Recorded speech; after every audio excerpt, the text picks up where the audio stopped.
The best Fury that I've seen, people laugh at this, I think it's...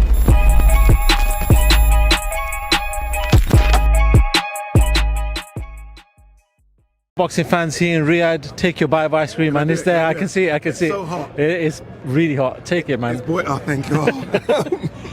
Ade Oladipo, man. Riyadh is piping. It's hot. It is humid. A little bit humid, but you know we've got a little bit of a nice breeze. How are you? How's things? You know what's crazy about it being hot? I was just somewhere doing a podcast and they were like, "This isn't summer." I was like, "What do you mean this isn't summer?" They said, "Summer's July." I was like, "How can it be hotter than this?" And obviously, we moved everything to 9 o'clock in the evening, just because it is so hot. Press conference today, I have no idea how those people are going to stay up there for more than 15, 20 minutes. It's going to be too hot. So, look, first world problems. It's good to be here. We're here for the undisputed. So many good fights on the undercard as well. So ultimately, I'm just happy to be here. Let's break this down, man. You've seen both fights and you've seen them more than once this week. What's the energy? What's the vibes you're getting from both guys? Both are locked in, you know, as they should be. Right, it shouldn't be a case of one's a bit off. Both are locked in. Fury's locked in now. I can see it. I can see a massive difference between, obviously, Fury and Ngannou and Fury Usyk. Fury and Ngannou, he's playing around, he's tops off, he's showing that he is fat. You know, he kind of rubs his belly. Look, I'm going to beat you and I'm still fat. And you're kind of wondering if he's serious. No disrespect to Ngannou, I think it's clear to say that wasn't the Fury you fought in October. It's a completely different human being. I almost feel like the cuts reset his mind a little bit as well. Like, okay, I've now got another 3, 4, 5 weeks to get in shape. And he's used the 5 weeks to get in shape big time. So he's in shape. He's going to be a career, I don't know about a career lightest. I think it's going to be around the 250, 260 mark. Usyk is just Usyk. He's as cool as, if anything, Krasuk's the one that's a bit hyped up. Usyk's cool, he's relaxed. You know, Usyk's fights at heavyweight have been 217 pounds against Chisora. Obviously, Witherspoon, I think, was about 215. And then it's been 220, 220, 220, or 221. He's bigger than that. I wouldn't be surprised if he... What I don't think he should do is try and play the size game that Wilder did. You're never going to be able to bully Fury back. On your feet, move, punch. But he does look a bit bigger than 220. I think he's around that 230 mark. So, dude, I can't wait, man. It's going to be intriguing. Yeah, interestingly, I was watching something from yesterday's interviews, and Ben Davison did an interview with IFL, and he said this delay that's happening might be to Fury's favour, because he goes, when I saw him maybe about 2 months ago, he seems to have lost weight very quickly. He goes, this delay looks like it's done a lot for him in regards to his skin. He looks a lot more healthier. Do you see that? Yeah. I feel like sometimes you've got to take a positive from a negative. Yeah. And if you are Fury and you get cut, it means a couple of things. Number one, you can't spar. So if you can't spar, you do other things, don't you? You get your nutrition right and you get in the gym and do other things, because you can't do what you want to do, really, which is put your headgear on and spar. So maybe he's decided, okay, if we're going to stop sparring, we're going to get fit, and he's got seriously fit. But also, there could be an argument to say they've both kind of overtrained a little bit. Both of them have been ready for this fight since February, and all of a sudden it's been paused, and now it goes again. So maybe a case of both of them are overtrained. Fury's got a lot leaner. Usyk's put on a bit of size. So maybe both of them are not ideal as to where they want to be, but dude, we have a 50-50 scrap. Like, if anyone convincingly goes the other way, I think you're lying.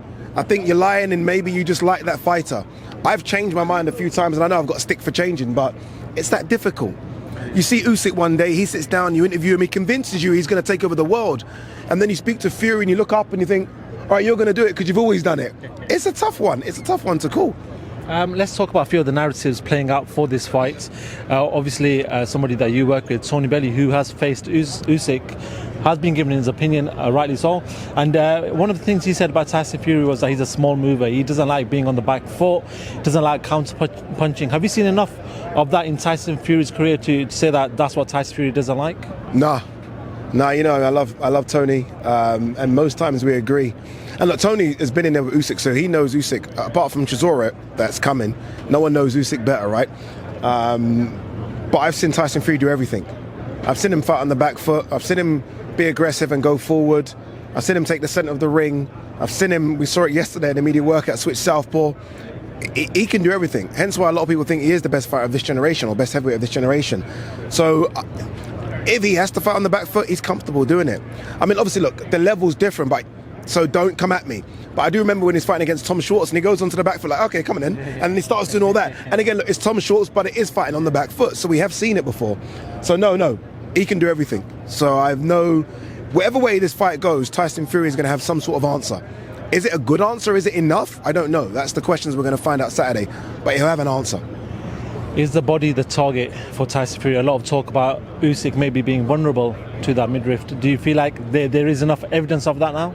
You know, the problem for Tyson Fury is that and look, Tyson Fury likes his dirty boxing, likes to get up close.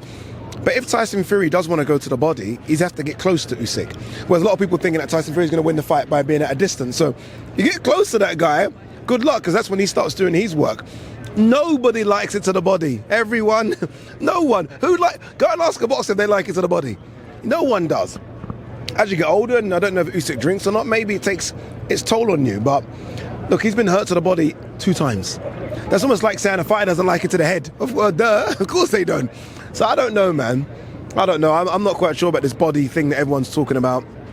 AJ punched him to the body and hurt him. AJ's 19 stone. Dubois punched him to the body and hurt him. Dubois not small either. So I don't know about all this doesn't like it to the body talk. I just feel like he gets hit to the body by big guys and that hurts. That's it. It seems like there's some developments today in regards to the ring canvas. Team Usyk complaining about the ring canvas. From what I read on Sky is that they've complained about the ring canvas ahead of Saturday night's undisputed fight. Team Usyk have made a complaint with just 2 days ahead. They're not happy about the seam joining the canvas. Oh God! So there's something in that. Do you think it's just a bit of mind games, a bit of? That's all it is. And it's all it is. Tyson Fury did it to Vladimir Klitschko. Remember that in Dusseldorf, and it's like, the fight's off, and we're not fighting. Billy Joe Saunders did it to Canelo. Ring size is too small. What we got? Everyone does it, don't they? It's just mind games. It's almost like one team trying to put their kind of force on another team. If you don't sort this canvas out, we're not fighting. The canvas is probably fine. Canvas is probably fine. Someone's going to look at the canvas. Someone's going to agree to the canvas being okay. The show will go on. It's just mind games. And by the way, there's nothing wrong with mind games. In a fight that's this close, it sometimes is the smallest amount of mind games. I mean, remember when Fury fought Klitschko and he started speaking about the fact that he stayed in the sauna longer than him.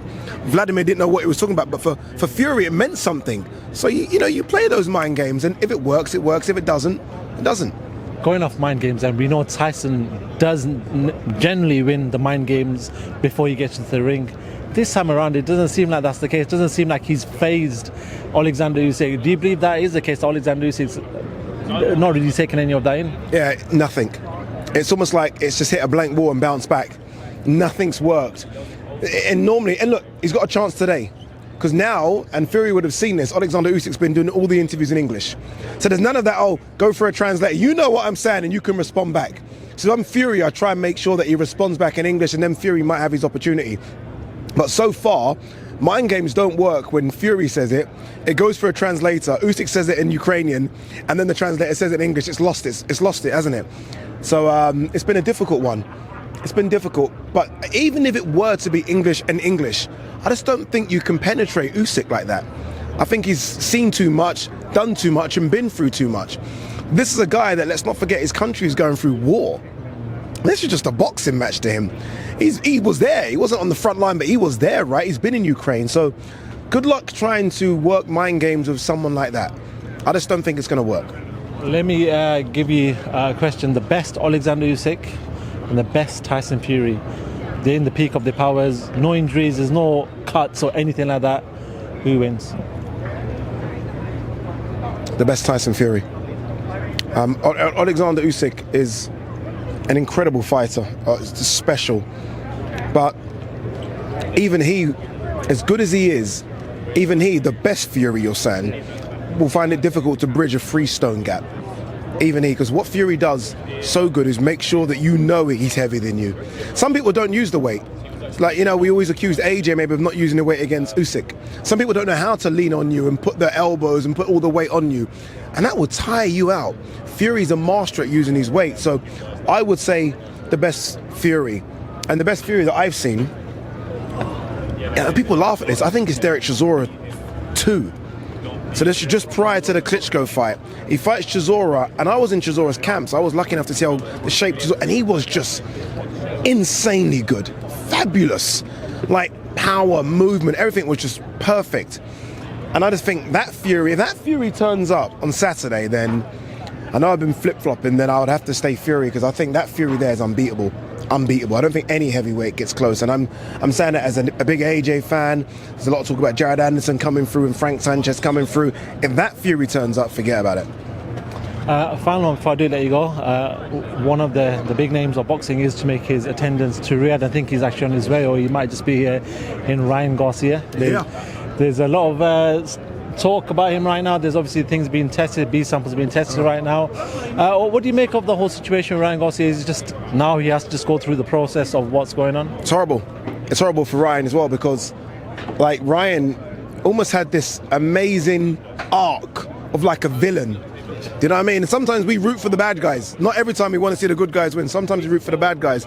And I thought his win in New York was just fabulous. Honestly, I thought it was fabulous. Even though he came overweight, all the kind of double bluffing about him being a bit crazy, I thought it just worked and it was fantastic.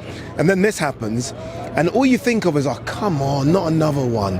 Because you don't like asking the questions. We don't like answering the questions. It's all awkward for everyone. But the fact is, Austrian was in his system. Now, whether or not he put it in there, or whether it was he didn't know it was in there's a whole different question the New York State Athletic Commission can have to work out. But the B sample is, when has ever the B sample come back different? So look, he's banged to rights. He'll get a slap on the wrist, which could mean 6 or 12 months by the New York State Athletic Commission, which almost means nothing really, because he wasn't going to fight for 6 months anyway. So I don't know, man. You know when you get fighters that are so that scream, I didn't do it, you kind of think, maybe they didn't. They kind of convince you. And he's convincing me because he's going around the world saying, I didn't do it. But I don't know, man. Boxing's a dangerous sport. And we somehow have to deter these fighters, these nutritionists that are in boxing now that I think are the ones that kind of push it to the fighters. We have to deter them.